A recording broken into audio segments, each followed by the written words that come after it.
With opera director Greg Eldridge, and we are going to talk to you about a certain opera. La Traviata. The Fallen Woman. Oh, well done. It was written in 1853 by Verdi, and the libretto was by Piave. Based on the novel La Dame aux Camélias by Alexandre Dumas fils, who's the son of the big Alexandre Dumas, who wrote The Three Musketeers and... oh, really? Oh, yeah. I put that two together. Yeah, absolutely. But it's also, this story is actually based on his own experience, falling in love with Paris's most famous courtesan at the time, Marie de Poissy, whose birthday is actually tomorrow, January 15th. Happy birthday. Yeah, she would have been 195 today. That's old. But she didn't make it that far. Comment down below if you have any guesses what she died of. I love an illness quiz. That's how you win points here. What did this famous French prostitute die of? Guesses? No doctors. No doctors allowed. In addition, you might also recognize the story from a fabulous film from 2001 with a magnificent red dress, a lot of Elton John music, and an elephant medley. Oh, also directed by an Australian. Ah, nice. Link. Nationalism, there it is. Can't Australia. Act 1, where are we? Right, we are in Paris. We are in the home of Violetta de Vallary, who is the it girl in Paris. She's been away for 6 months because she's been resting. She's been almost dying of a disease which I won't mention because there's a competition going on. If you can guess what she died of, well, yeah. Post a comment. It's her big coming back out into society party. It's all been paid for by Baron Dufault. Which is like her lover. Yeah. And her like sugar daddy. Yeah, I mean today we'd say sugar daddy, back then we'd say patron. It's a little bit like Patreon with benefits. You can talk millennial, don't you worry. I know what the kids are talking about. But she, at this party, arrives this man named Alfredo, not the pasta sauce, and he is doing his best to try and flirt with her because he's been in love with her for a really long time. Yeah, so we don't see it in the opera, but what we learn in the novel that it's based on is that he was introduced by his friend Gaston, and he met her at the opera, where she was in a box by herself, and he had to run around through all the little alleyways of Paris to try and find the suite that she liked the most.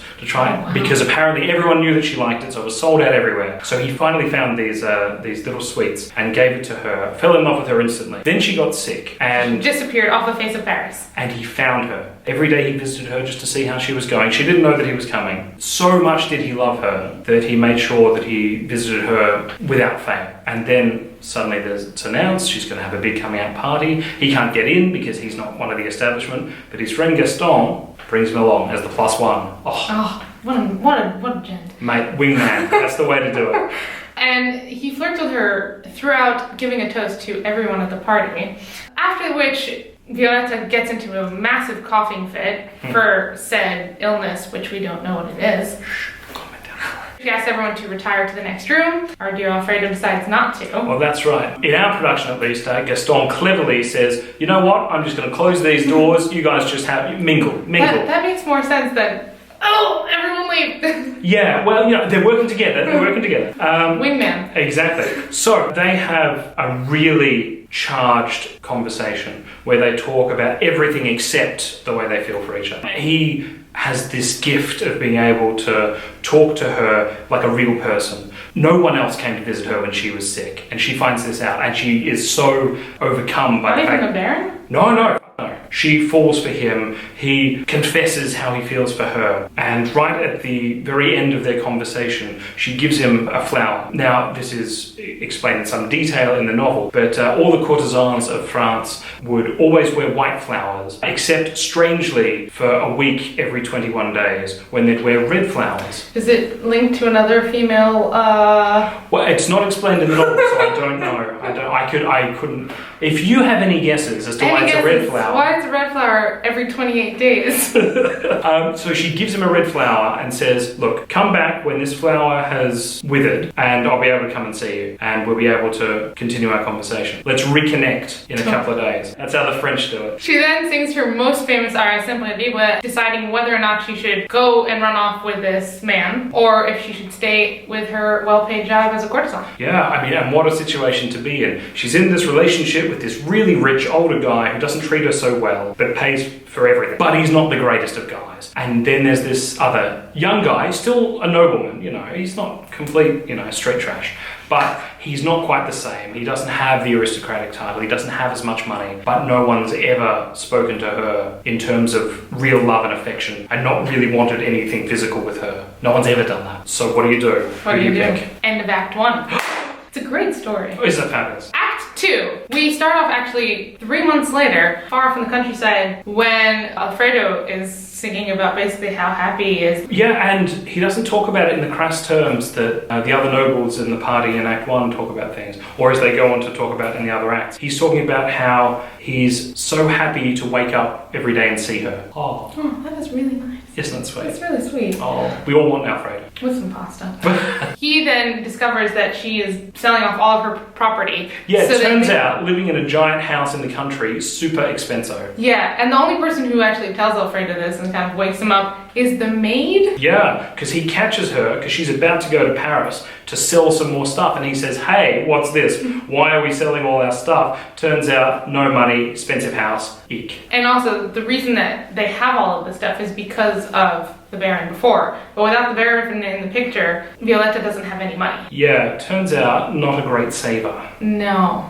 From what I understood, at that time you had to spend the money that you were getting. Yeah, well, you don't want to be seen as someone who's in it for the money. You're in it for the art, you're in it for the beauty, you're in it to be seen to be beautiful. Great dresses. Yeah, great Especially dresses. in your production. Oh my god, that dress. Oh, I tell you what, yeah. This production is really old. This production's its 25th birthday this year. It's been done a lot, and one of the reasons it's lasted so long is that it's so beautiful. I mean, the costumes are fabulous. Every diva you can imagine from the last 25 years has sung this role, and stunning. They're selling off everything. Alfredo's actually, it kind of tarnishes his ego, the fact that she's selling all this behind his back. And he says, stop selling things, I'm going to Paris, I'll be back later. Yeah, and it's kind of his big romantic gesture to her. It doesn't, you know, it may not sound like it, but he's saying, you know what, I love her, she shouldn't have to sell this stuff. I can raise the money. He's not doing it to say, you know, I'm the man and so I should look after you. He's doing it to say, no, you've earned these things. These things are yours. Yeah. You know, if anyone's going to pay for our happiness, it should be me because I'm the happiest guy in the world. So then he goes off, Violetta walks in, and she is there trying to still organize more money. And she's waiting for a man to arrive. Yeah, famous business affairs man who never arrives. Great writing, Verdi, well done. He's very late and we forget about him halfway through the act. So. Yeah, because instead of him arriving, who's there to arrive but Alfredo's father, Germain. No way. Any guesses why he's arrived? Well, he's arrived to say, now look, I know you're having a very nice, happy little romantic life, but turns out Alfredo has a sister. Now everyone's talking about how Alfredo's run off with a lady of the night and a trumped up prostitute, and people are now starting to think, oh, maybe we shouldn't marry Alfredo's sister. It's not her fault. So look, if you want to be a really nice person, look after the family, protect our reputation, and the innocent love of Alfredo's sister, would you mind kind of buggering off? Not for now, forever. For good. And that's a really famous duet. But she, in the end, realizes that this is what she actually has to do. And she asks him for 3 favors in return. 3 favors in return. Yep. She asks him to embrace her like a daughter, to tell his daughter the sacrifice that she has made for his daughter's happiness. Third thing is that when she actually does leave, to make sure that Alfredo doesn't curse her, because she actually knows that she's not going to live for much longer. No. And she knows that she doesn't have a lot of time. He also says that to her. It's like, you know, you're young, you're beautiful, you'll live forever, you'll find someone new. And she's like... Yeah, it turns out, very sick, not going to live for much more than half an hour of stage time. She agrees, and she leaves a letter for Alfredo saying, I've left. But he doesn't actually read the whole letter. He just says... when you read this, I will have already, that's it. You don't hear the rest, and he just screams. One of the most famous phrases in all of opera, that gets sung. So as she's writing this letter to Alfredo, he kind of comes in and interrupts her and says, "Oh, hey babe, what are you writing?" And she's like, "Yeah, nothing. Definitely not a letter saying I'm going to leave you forever." And she has this moment where suddenly, like completely out of nowhere, she looks at him and says, "Mummy, Alfredo, love me, Alfredo, as much as I love you." And it's this big, enormous, soaring soprano vocal line. I mean, if you're in this relationship, it comes out of nowhere. And he's like, "Yeah, okay, babe, yeah, no worries, yeah, I love you." But it's this really big moment for her. And of course, for us as an audience watching, knowing what's just happened, knowing that she's going to have to leave him and doesn't want to, and she's doing it for his own protection, even though she loves him so desperately. It's just the most beautiful moment. And I mean, I cry every time. As Alfredo is reading the note from Violetta, he turns and sees his dad walks in, because his dad's actually been there the whole time and knows what's going on. Nosy parents, always causing trouble. Yeah, always. Seriously, they don't mind their own business. That's it. Leave me alone, Dad. Leave me alone. The first thing he says to his son is, "You don't understand my sacrifice. Your son's just been dumped. Literally just been dumped, and then you're talking about your own sacrifices." And he says it's all going to be okay. And then... Yeah, and then Alfredo is a little bit of, "You know what? I'm not sure it is going to be okay. Thanks, Dad. Thanks for ruining my life. What am I going to do? How am I going to find her? I have no idea where she's... Oh, wait a minute. Here's an invitation to a party that she's gone to. Party that her friend Flora is hosting. Fab. I'm going to go and do that. See you later, Dad. Okay, thanks, bye." End of scene 1. In scene 2, we jump to Flora's party. As Alfredo is gambling everything away and everyone's, you know, because it is Paris, everyone's talking. Oh, yeah. Violetta actually walks in with who? With the Baron. She's gone back to the Baron. He's decided to take her back. It After... didn't take him very long. It was like only an afternoon. Well, you know, she is still kind of hot. And that means a lot when you're a very rich old man. That's true. Google rich old men and hot girls. Post your comments below. That causes another whole discussion. But the Baron says to her right away as they walk in and he sees Alfredo, "Do not go talk to him." But she really, she's a very powerful woman. She doesn't really care what he says at this point. Well, yeah, she's got to be careful because she's now in a really dangerous situation where she's already kind of embarrassed the guy who pays for everything. There's the guy who she's just left, like literally just left that afternoon in order to go back to her life and try to ignore him, but she loves him so much. Him being there is so dangerous because, I mean, of course she wants him, but she has to make him think that she's fickle and fallen out of love with him so that she can save the reputation of his family. And he doesn't know any of this, and he just thinks that she's, you know, sliding around and gone back to her old ways. The Baron and Alfredo challenge each other to a game of cards. This is, I guess, about as much of a pissing contest as you can get in, I don't know, what's the nice word for pissing contest? I think it's just, who's my horse is bigger than your horse. My horse is bigger than your horse. The Baron and Alfredo decide to have a battle against each other. And they do this because it's nice, polite French society by betting on cards. They're betting ludicrous amounts of money. My question is, like, the Baron has way more money than Alfredo. So, like, this isn't going to end well. And he seems to be winning, though, at the beginning. So that's what gets even scarier, because the Baron has more power at the end of the day. Oh yeah. Well, you know the saying, unlucky in love, lucky at cards. That's in the libretto. It's in the libretto, that's right. Oh, clever chiave. So Alfredo, despite having less money when he comes in, is just cleaning everyone out because, you know, the gods smile on someone who's just been dumped, apparently. Not sure if it works in real life. If you've been to a casino after being dumped and won a lot of money, post below. Comment down below. What was your experience with being dumped? That's right. And can we have some of that money? The Baron just bets insane amounts of money. His first bet is 6 months' wages. And Alfredo says, fine, let's do it. Baron cleaned out. And the Baron says, fine, bugger that, I'll double it. Because you're running out of money. Here's a year's wages. And Alfredo says, fine, no worries. Alfredo wins. Baron gets his checkbook out, about to write some more, and luckily, this is the best role in the opera. There's a guy called the servant who comes out, he's one line in the opera and says, dinner is ready, and then walks off stage. Dinner's ready, they all leave the gambling table and go off to get something to eat. And at that time, Violetta takes this opportunity to kind of whisk Alfredo away and says to him, please stop. bad idea, just leave. And he says to her, I'll leave if you come with me. Yeah, I mean, how many girlfriends have had this conversation? Look, you've had too much to drink. We don't need to talk about exes at the moment. Let's just be polite and civil. I mean, it's like it was written today. Not much has changed. To which she says, I made a sacred vow not to go with you, which pisses him off even more. It's like, well, who told you that? But she has also promised not to tell him who said that. In the end, he decides that he's had enough. And she's lying to him, she's being dishonest with him, she said she loved him, they stayed for 3 months together, and then she just picked up and left. So he says, right, screw this, we're going to have it out now. Hey everyone, and everyone comes into the scene. He says, look, you know who this person is? This person is a despicable, disgusting liar who goes back on her word, who says she loves you and doesn't. She thinks that she's had to sell stuff in order to pay for our life. Well, you know what? Here is all my winnings that I've taken off the Baron, and he throws the chips at her and says, there you go, we're done, we're repaid. I've paid my whore. Exactly. Might recognize it from Moulin Rouge. Well, that's right. You know, check out Baz Luhrmann's other work, great Australian director. As he's just throwing the money down, his father walks in, because his father's been looking for him to try and stop him from doing this. So his father has caught his son doing the most horrific thing that a gentleman can do at the time. Absolutely. So everyone's outraged. Everyone decides that he's a terrible bloke, and then they sing a great deal of music talking about how much they don't like Alfredo.